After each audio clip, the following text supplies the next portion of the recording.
हाय काली कलूटी, कहाँ मर गई? आके जरा अपनी देवरानी के पैर छुओ और इसका स्वागत करो। अरे माँ जी, ये आप क्या कर रही हैं? ये तो मेरी जेठानी जी हैं, मुझसे उम्र और रिश्ते में बड़ी हैं। ये मेरे पैर क्यों छुएंगी?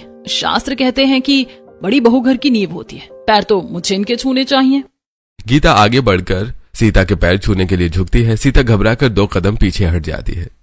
नहीं नहीं छोटी बहू, तुम पैर मत छुओ, तुम तो बड़े घर की राजरानी हो, मैं तो बस इस घर की। अरे दीदी, संस्कार अमीर गरीब देखकर नहीं बदले जाते। आज से आप सिर्फ मेरी जेठानी नहीं, मेरी बड़ी बहन जैसी हैं। गृह प्रवेश की सारी रस्में खत्म हो चुकी हैं। लखन और गीता अपने कमरे में चले जाते हैं। तभी निम्बोली देवी पीछे से आकर उसका हाथ झटके से पकड़ लेती है।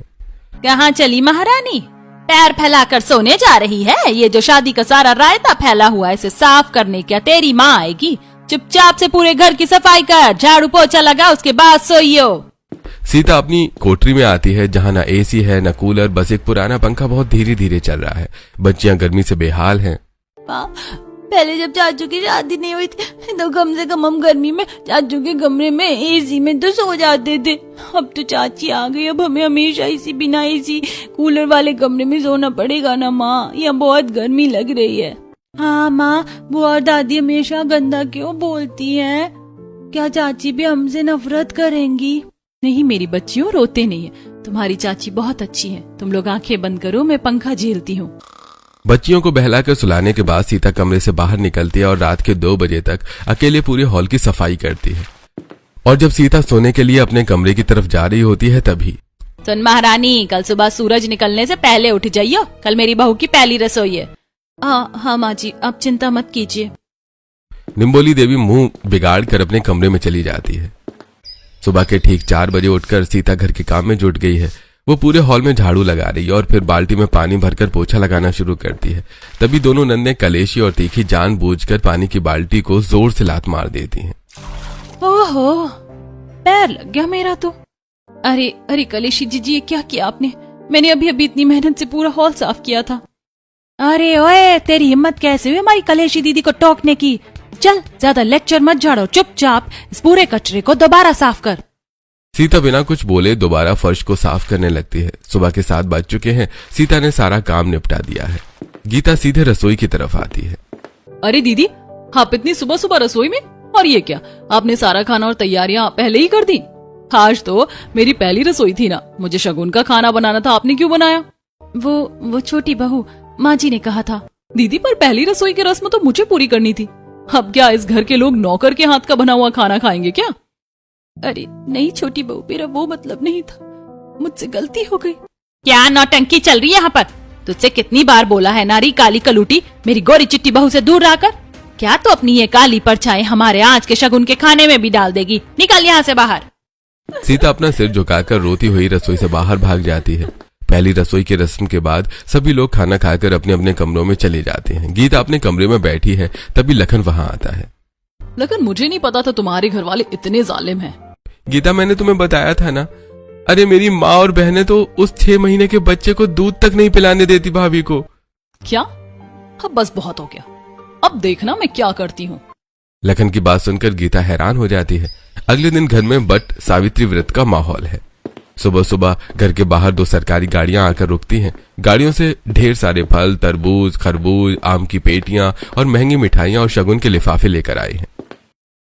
राम राम बाबूजी, साहब ने बिटिया की पहली बट सावित्री के लिए शगुन भिजवाया है।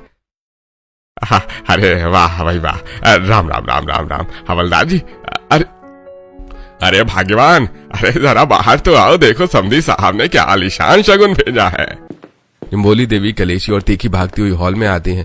इतना सारा सामान देखकर तीनों की आंखें फटी की फटी रह जाती हैं। तभी गीता अपने कमरे से निकलकर हॉल में आती है। माँ जी, मैं देख रही हूँ वो जो मुन्ना है वो दिखने में कितना गोरा चिट्टा और प्यारा है, लेकिन दीदी का रंग तो माँ जी, असली बात क्या है? अरे गीता बहू, वो जो सीता है ना, वो बेहद चरित्रहीन और उल्टा औरत है। तू खुद ही सोच के देख, वो मुन्ना कितना गोरा चिट्टा है और ये दोनों लड़कियां देख कैसी काली कलूटी भैंस जैसी गई हैं। निम्बोली देवी की बातें सुनकर गीता उनकी हाँ में हाँ मिलाती है ताकि सास उस पर भरोसा कर ले। अच्छा, ऐसी बात है माँ जी, अब से मैं भी उससे दूरी बनाकर ही रखूंगी। गीता की बात सुनकर निम्बोली देवी और दोनों नंदे खुश हो जाती हैं। निम्बोली देवी का पूरा भरोसा जीतने और उनके खिलाफ पुख्ता सबूत इकट्ठा करने के लिए गीता अगले 2 दिन तक जानबूझकर सास नंदों के सामने बेहद नेगेटिव और क्रूर बनने का नाटक करती है। वो अपनी साड़ी के डिजाइनर ब्राउज में लगे हिडन कैमरे को हमेशा ऑन रखती है। अरे ओए नौकरानी, सुबह के 5 बज गए और अभी तक मेरे कमरे में चाय नहीं पहुंची। चल पहले मेरे सैंडल साफ कर और फिर पूरे हॉल में दोबारा पोछा लगा। देखा री काली, हमारी नई बहू का रौब। चल काम कर वरना खाना नहीं मिलेगा आज। निम्बोली देवी, कलेशी और तीखी तीनों गीता के सामने सीता पर टूट पड़ती हैं। कलेशी सीता के बाल पकड़कर खींचती है और तीखी उसकी मासूम बच्चियों को जोर से थप्पड़ मार देती है। गीता अपने कैमरे में सास और नंदों के खौफनाक और घिनौने अत्याचार को रिकॉर्ड करती है। अगले दिन दोपहर में जब मुन्ना भूख और प्यास से तड़प कर जोर जोर से रोने लगता है, लेकिन सास निम्बोली देवी सीता को उसे दूध तक नहीं पिलाने देती। मुन्ने की तबीयत बिगड़ जाती है। तब गीता के सब्र का बांध पूरी तरह टूट जाता है। वो चुपके से रात के अंधेरे में कोठरी में सीता के पास जाती है। दीदी, मुझे माफ कर दीजिए। मुझे इन भेड़ियों का असली चेहरा दुनिया के सामने लाना था और पुलिस के लिए पक्के सबूत चाहिए थे, इसीलिए मुझे ये नाटक करना पड़ा। अब आप रोना बंद कीजिए, मुझे सब सच बताइए। छोटी बहू, ये लोग सिर्फ मेरे सांवले रंग और गरीबी के दुश्मन हैं। मेरे पति विदेश में हैं और ये लोग मुन्ने को मुझसे छीन कर मुझे और मेरी बेटियों को भूखा मार देना चाहते हैं। बस भाभी, इन लोगों का पाप का घड़ा भर चुका है। मेरे इस ब्रोच के कैमरे में इनके जुल्म के सारे वीडियो रिकॉर्ड हो चुके हैं। कल आपकी ये देवरानी इनका वो हाल करेगी जो इन्होंने सपने में भी नहीं सोचा होगा। अगली सुबह सीता हमेशा की तरह फटे कपड़ों में जमीन पर बैठकर पोछा लगा रही है और निम्बोली देवी सोफे पर ठाठ से बैठी है। तभी गीता अपने कमरे से सज धज कर हाथ में हंटर जैसी छड़ी लेकर बेहद रौबदार अंदाज में बाहर आती है और सीधे सोफे पर पैर रखकर बैठ जाती है। अरे ओए निम्बोली देवी, अपनी ये भारी तोंद उठाइए और रसोई में जाकर मेरे लिए 2 कप कड़क चाय और काजू का हलवा बनाकर लेकर आइए तुरंत। क्या बहू, ये क्या बदतमीजी है? तू मेरा नाम ले रही है, मुझसे काम कराएगी? क्यों नहीं कराएगी? आपको क्या लगा था मम्मी जी कि मैं आपकी गुलामी करने आई हूँ? मैं एक बहुत बड़े IAS ऑफिसर की बेटी हूँ। और तीखी कलेशी, जरा रसोई में जाकर मेरे लिए मैंगो शेक और मैगी बना कर लाओ, वरना खाल उधेड़ दूंगी तुम दोनों की। गीता का ये भयानक और रौबदार रूप देखकर सास और दोनों नंदे अंदर से कांप जाती हैं और रोते हुए रसोई की तरफ भागती हैं। गीता फर्श पर पोछा लगा रही सांवली सीता और उसकी दोनों बच्चियों का हाथ पकड़कर उन्हें इज्जत से सोफे पर बिठा देती है। दीदी, आरोही, पिंकी, तुम सब आराम से सोफे पर बैठो। अब इस घर में हुक्म सिर्फ मेरा चलेगा। बहू, तू इस काली कलूटी को सोफे पर बिठा रही है, इसे बाहर निकाल इस घर से। चुप रहिए निम्बोली देवी। ये वीडियो देखिए जो आप लोगों ने कल भाभी के बाल नोचे और बच्चियों को मारा ना, उसका 1-1 सेकंड का वीडियो मेरे इस ब्रोच कैमरे में कैद है। अगर अब जरा सी भी जुबान चलाई तो ये वीडियो सीधे सोशल मीडिया और पुलिस स्टेशन जाएगा और पूरे खानदान को जेल की चक्की पीसिंग करवा दूंगी।